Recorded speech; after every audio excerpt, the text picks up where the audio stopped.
दामाद सासे के लोग भाग जा रहा, जा झमेले खत्म रह गए। भागा कि नहीं भागा, बोलो भागा कि नहीं? कौन जुग आ गया भाई, कौन जुग है? कुर्बान जाओ, इंसान को क्या हो गया है, रिश्ते को रिश्ता नहीं समझ रहा है। अल्लाहु अकबर कबीरा वल्हम्दुलिल्लाहि कसीरा व सुभान अल्लाहि बुकरतु वसीला। अरे सास तो माँ के दर्जे में है, इसलिए कहा गया है पर्दा करो, पर्दा करो, पर्दा करो। अब पर्दा नहीं करोगे तो 1 2 3 नेशनल हाईवे फ्री, जब घूमते रहो जाके।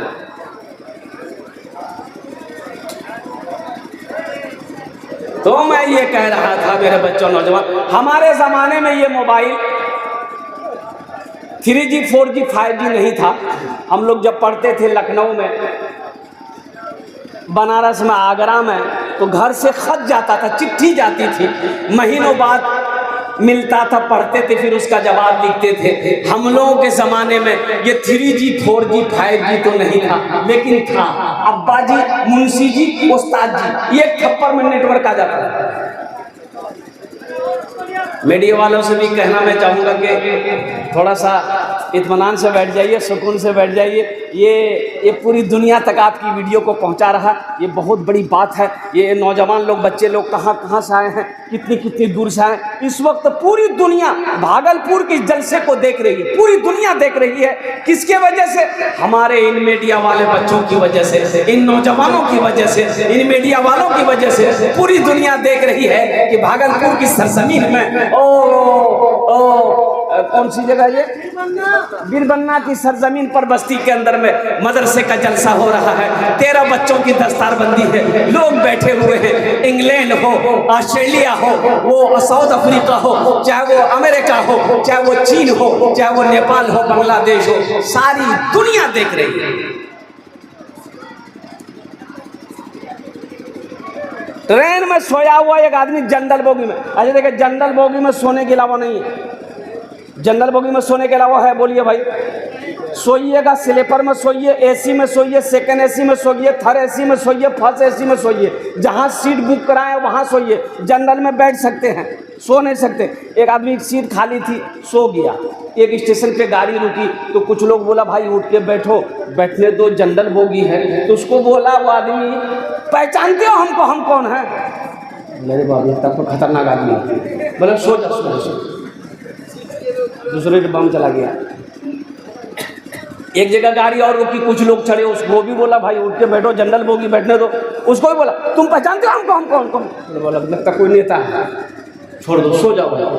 तीसरे स्टेशन पे गाड़ी रुकी तो कुछ लोग फिर चढ़े, तो कुछ लोगों ने कहा कि भाई उठ के बैठो, बैठने दो, ये जनरल बोगी है, ये सोने की जगह नहीं है, ये तुम्हारी अपनी सीट नहीं है। तो वो आदमी उसको भी वही डायलॉग मारा, पहचानते हो हमको, हम कौन है? तो आदमी पूछे लिया तुम कौन हो? बोला हम बीमार हैं। बोला सो जाओ। मेरे बच्चों, नौजवानों, जलसे में आए हो, बीमार मत बनो, तंदुरुस्त बनो, सेहतमंद बनो, अल्हम्दुलिल्लाह दीन का सिपाही बनो, वक्त का नमाजी बनो, मैदान जंग के गाजी बनो। मैं दुआ करता हूँ और अल्हम्दुलिल्लाह खाने काबा का हाजी बनो। आमीन बोले। मदरसे का जलसा है, 13 बच्चों की दस्तारबंदी है, अल्हम्दुलिल्लाह सुम्मा अल्हम्दुलिल्लाह। मैं तो कहूँगा मौलाना वली रहमतुल्लाह अलैह खान का मुंगेर इस दुनिया से चले गए। अल्लाह की बारगाह में हम सब दुआ करें कि अल्लाह हज़रत के दर्जात को बुलंद अता फरमा। आमीन बोले था। और बहुत बड़े मुहद्दिस कहिए गए, बहुत बड़े अल्लाह वाले आलिम दीन हज़रत अल्लाह मौलाना मुफ्ती इलियास साहब शेखुल हदीस मदरसा इस्लाहुल मुस्लिमीन भागलपुर तशरीफ फरमा है। बहुत बड़े अल्लाह वाले हैं, बहुत बड़े जय्यद आलिम दीन है। अल्लाहु अकबर कबीरा वल्हम्दुलिल्लाहि कसीरा व सुब्हानल्लाहि बुकरतु वसीला। और कुर्बान जाइए, तो मैं ये कहना चाह रहा था कि मौलाना वली रहमतुल्लाह अलैह उड़ीसा में जलसा था, उस जलसे में मैं भी था। तो हजरत खिताब फरमा रहे थे, 50,000 से ऊपर का मजमा था। तो आपने खिताब फरमाया, उड़ीसा के गैर मुसलमानों, हर घर में हर घर में कम से कम एक हाफिज कुरान होना चाहिए। हर घर में क्या है? कुरान खाने के लिए? अरे बोलो भाई, कुरान खाने के लिए एक हाफिज कुरान हर घर में होना चाहिए। लोग खामोश हैं, तो आपने फरमाया लोगों अपने अपने बच्चे को बनाओगे। लोगों ने हाथ उठाया कि हजरत हम लोग बनाएंगे। तो हजरत ने कहा क्यों बनाओगे? तो सुनो, अरे जन्नत में ले जाने वाला कोई ना कोई तो होना चाहिए ना। जन्नत में ले जाने वाला कोई तो होना चाहिए ना। एक हाफिज कुरान, एक हाफिज कुरान 10 आदमी को जन्नत में लेकर जाएगा। अरे सुभान अल्लाह बोले था, माशाअल्लाह। कितने को लेकर जाएगा? अच्छा, ये एक वकील साहब कितने को लेकर जाएगा? अरे ये एक वकील साहब कितने को लेकर जाएगा? बड़ा बाबू, छोटा बाबू, डाक बाबू, कुछ नहीं। एक हाफिज कुरान 10 आदमी को जन्नत में लेकर जाएगा। मुसलमानों, नौजवानों, अपने बच्चे को कुरान पढ़ाओ। कम से कम मर जाएंगे आप, यही बच्चा कुरान पढ़कर दुआ कर दे, शायद अल्लाह कुरान के सदक़े में आपके गुनाहों को माफ़ फरमा दे। अपने बच्चे को कुरान पढ़ाओ तो सही, और कुर्बान जाओ। आज हम कुरान से दूर हैं। हमारे सुमानी आनंद जी ने बहुत अच्छी बात कही कुरान के हवाले से। कुर्बान जाओ, अल्लाह अकबर कबीरा। ये कुरान सिर्फ रखने वाली किताब नहीं है। ये कुरान रखो मुसलमानों, लेकिन रखने के साथ साथ इस कुरान का ये हक है, इस कुरान को पढ़ा जाए, इस कुरान को समझा जाए। नहीं तो कल क़यामत के दिन हशर के मैदान में यह कुरान अल्लाह की बारगाह में शिकायत करेगा। किसकी शिकायत करेगा? हमारी शिकायत करेगा, आपकी शिकायत करेगा, उन लोगों की शिकायत करेगा जिन्होंने दुनिया के अंदर में कुरान को पढ़ा नहीं, जिन्होंने कुरान को समझा नहीं। ये कुरान शिकायत करेगा, या अल्लाह दुनिया में ये मुझे रखा तो जरूर था, लेकिन मुझे कभी खोल कर नहीं देखा, मुझे पढ़ने, मुझे समझने की कभी कोशिश नहीं की। या अल्लाह, ये कुरान कहेगा, इसका इंसाफ है। आज कौन ऐसा मुसलमान है जिस मुसलमान के घर में कुरान नहीं है? हर मुसलमान के घर में कुरान है, लेकिन अफसोस का मकाम यह है कि हम तिलावत से महरूम हैं। अफसोस का मकाम यह है कि कुरान खोल कर देखने से हम महरूम हैं। अफसोस का मकाम यह है कि कुरान से हम दूर हैं। अफसोस का मकाम यह है कि कुरान छूने से हम दूर हैं। अल्लाहु अकबर कबीरा वल्हम्दुलिल्लाहि कसीरा व सुब्हानल्लाहि बुकरतन व असीला। ऐ नौजवानों, अरे देखिएगा, जलसे में पहुंचे तो गाड़ी रुकी, देखे जमात खड़ी है। जमात, अरे जोर से बोलो ना, किसकी जमात खड़ी है? नमाज की। तो ड्राइवर से मैंने कहा कि वजू है बाबू, गाड़ी रोको, नमाज पढ़ ले। नमाज पढ़ के जब निकले, देखे 5-6 नौजवान रोड पर खड़ा होकर बात कर रहा था। तो हम जब निकले नमाज पढ़कर, वो सब आए, दौड़कर सलाम किया, मुसाफा किया। तो हमने कहा कि बेटा नमाज पढ़े? बोला नहीं पढ़े। काहे नहीं पढ़े? बोला कि हजरत मजबूरी है। तो हमने कहा कि मजबूरी है? मजबूरी तो औरत को होती है, तुमको कब से होने लगा? अब भाई औरत मजबूरी औरत नहीं होती है, इसको कब से होने लगा? हमने कहा मजबूरी कौन सी है? वो बोला आप नहीं समझिएगा। हमने कहा है हम बेवकूफ़ हैं, हम नहीं समझेंगे। बोलो मजबूरी क्या थी? बोला दरअसल बात ये है, ये किए ना, पानी नहीं मिला। मगर पानी नहीं मिला, मिट्टियों नहीं थी, कागजों नहीं था, पत्थरों नहीं था।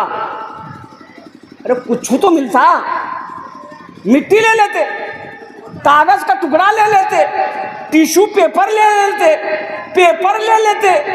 अरे वो नहीं था, कपड़ा का, तौलिया का, गमछा का एक कोना फाड़ के।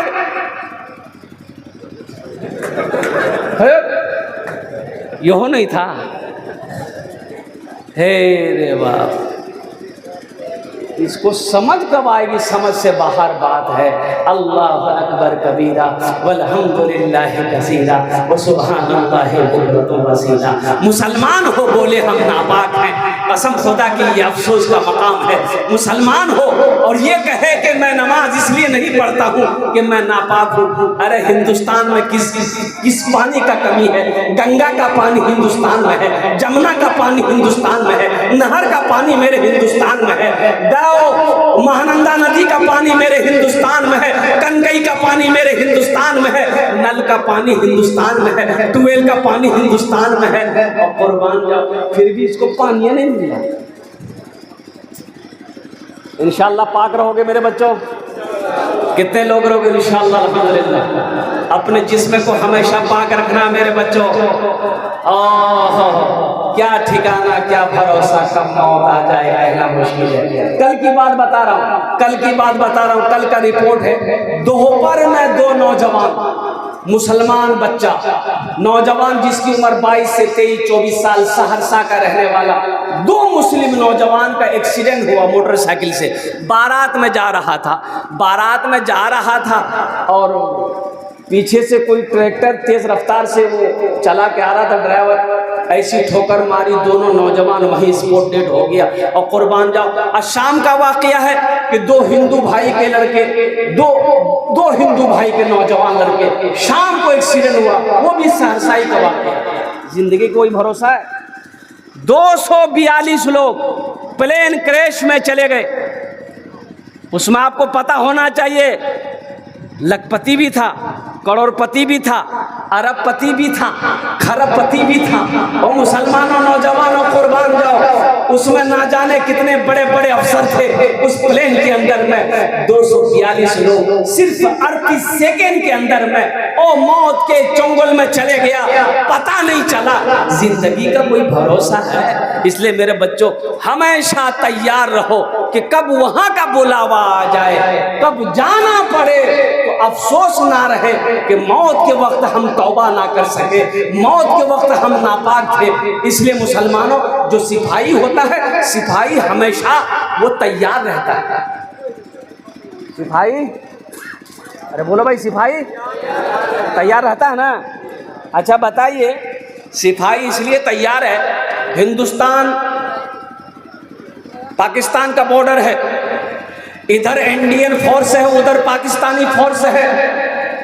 और कुर्बान जाओ, वहां पर जो तैनात है, जो ड्यूटी पे लगे हुए जो फोर्स, हमेशा मशीन गन में गोलियां भर के वो कंधे पे लगाकर यूं घूमते रहता है। वो क्यों घूमते रहता है? इसलिए कि ना जाने दुश्मन कब वार कर दे, हमला कर दे, तो हम भी तैयार रहें। अब वो सिपाही खाली बंदूक कंधा में लेके घूमे, गोली कैंप में रखे, ऑफिस में रखे, खाली बंदूक लेके घूमे।